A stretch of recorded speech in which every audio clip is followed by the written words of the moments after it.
अस्सलामु अलैकुम वरहमतुल्लाहि वबरकातुहू। मैं हूँ हाफिज़ अबू सुफियान नौमानी और आप देख रहे हैं NUSA क्लासेस। आज की इस वीडियो में हम बात करने वाले हैं कि उर्दू से इंग्लिश कैसे सीखें। बहुत सारी जगह ये मसला बन गया है कि उर्दू की जो लिखे हुए बोर्ड हो या फिर कोई भी फॉर्म हो वगैरह हो, उन सबों को उर्दू और हिंदी से हटाकर अब इंग्लिश में कर दिया गया है। तो हमें इंग्लिश सीखना बहुत ज़्यादा ज़रूरी है, यह हमारी ज़िंदगी का अहम तरीन हिस्सा बन गया है। तो हमें इंग्लिश कैसे सीखना है, कहाँ से शुरुआत करनी है, कौन कौन सी किताबें पढ़नी है, इन सब तो ये बातें थोड़ी हमारे जहन में घूमती रहती है, ये थोड़ा कंफ्यूज हैं हम लोग।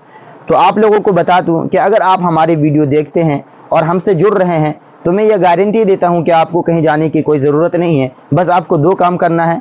पहली बात तो यह है कि इस वीडियो को आपको रोज़ाना देखना है, पार्ट बाय पार्ट हम अपलोड करते रहेंगे, आपको रोज़ाना देखना है और ये वीडियो पूरी देखनी है। जितनी वीडियो अपलोड होगी उसको पूरी देखनी है। बस ये दो काम कर लीजिए और आपको कुछ करने की ज़रूरत नहीं, बाकी मैं हूँ आपके लिए। तो आइए इंग्लिश के बारे में कुछ थोड़ी बहुत महत्वपूर्ण बातें जो होती है, जो बहुत ज़्यादा ज़रूरी होती है, वो जान लेते हैं। देखिए इंग्लिश जो होता है वो कुल 4 तरीके के होते हैं। 2 तरीके के इंग्लिश, उर्दू अखबार और इंग्लिश अखबार, यानी जितने अखबारात होते हैं वो छपी जाती है और किताबें छापी जाती है। और दो तरीके के जो इंग्लिश है उनके बारे में हम आगे बात करेंगे। जो बड़ा ABCD होता है, जिसको हम ABCD वगैरह कहते हैं, उसको कैपिटल लेटर बोला जाता है और जो छोटी ABCD होता है उसको स्मॉल लेटर बोला जाता है। तो आइए हम पहले कैपिटल लेटर के बारे में बात करते हैं। आज हम पढ़ने वाले हैं सबक नंबर 1। आपको याद रखना है, पार्ट बाय पार्ट देखते रहना है आपको, तब जाकर समझ में आएगा। सबक नंबर 1 है, यहाँ पर लिखा हुआ है अल्फ़ाबेट। मैंने उर्दू में भी अल्फ़ाबेट लिखा हुआ है, इंग्लिश में भी अल्फ़ाबेट लिखा हुआ है और यहाँ पर लिखा है हुरूफ़ तहज्जी। हुरूफ़ तहज्जी जैसे अलिफ से लेकर या तक का सीखना ज़रूरी है, इसी तरीके से A से Z तक को ही कैपिटल लेटर यानी अल्फ़ाबेट बोला जाता है। इनका भी याद करना बहुत ज़रूरी है। यहाँ पर मैंने A इंग्लिश में भी लिखा हुआ है, उर्दू में भी लिखा हुआ, आपको देख सकते हैं। यहाँ पर लिखा हुआ A उर्दू में A, B उर्दू का B, C उर्दू का C, D उर्दू का D, E उर्दू का E, F उर्दू में F, G उर्दू में G, H यहाँ पर भी H मैंने उर्दू में लिख दिया है। यहाँ तक आपको समझने में कोई परेशानी नहीं होगी। अब यहाँ पर लिखा हुआ I, मैंने भी उर्दू में I लिख दिया। यहाँ पर है J, मैंने भी इंग्लिश में J और उर्दू में J दोनों में लिख दिया है। यहाँ पर लिखा हुआ K, मैंने भी लिख दिया K। यहाँ पर लिखा L, मैंने भी L लिख दिया। यहाँ पर लिखा M, मैंने भी M लिख दिया। N, मैंने भी N लिख दिया। O, मैंने भी O लिख दिया। P, यहाँ पर भी P लिखा हुआ है। अब यहाँ पर लिखा Q, तो मैंने भी क्या लिखा है, उर्दू में भी लिख दिया Q। R, मैंने लिख दिया उर्दू में R। S, उर्दू में है S। T, उर्दू में भी है T।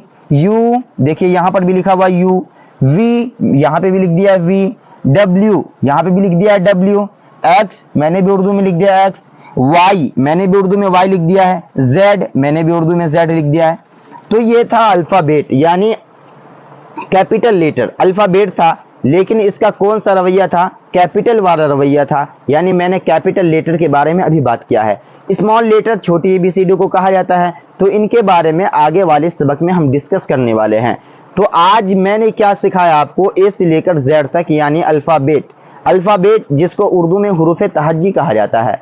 और इसमें कुछ महत्वपूर्ण बातें और है। यहाँ पर मैंने लिख दिया है नोट अंग्रेजी के ABCD को, यानी अंग्रेजी के ABCD को क्या लिखा है, अल्फ़ाबेट कहते हैं। क्या कहते हैं, अंग्रेजी के ABCD को अल्फ़ाबेट कहा जाता है। और ये अल्फ़ाबेट कुल कितने होते हैं, तो ये 26 होते हैं। मैंने उर्दू में भी 26 लिखा है और अंग्रेजी में भी मैंने 26 लिख दिया है। तो उम्मीद करता हूँ कि ये वीडियो से आप कुछ ना कुछ तो ज़रूर सीखे होंगे। और आपसे ये मुअद्दबाना, दिल लगाना, आज़िजाना दरख्वास्त है कि इस वीडियो को ज़्यादा से ज़्यादा शेयर करें लोगों के सामने, ताकि जो इंग्लिश सीखने वाले हैं, जो इंग्लिश सीखना चाहते हैं, वो भी सीख जाएं और शुरुआत से सीखें, बिल्कुल उर्दू लैंग्वेज के हिसाब से सीखें। तो उम्मीद करता हूं कि आपको ये वीडियो अच्छी लगी होगी। तो वीडियो को लाइक करें, चैनल पे अगर नए आए हैं तो सब्सक्राइब करें और इस वीडियो को आगे ज़्यादा से ज़्यादा शेयर करें और हमारी फैमिली का हिस्सा बने। अस्सलामु अलैकुम वरहमतुल्लाहि वबरकातुहू।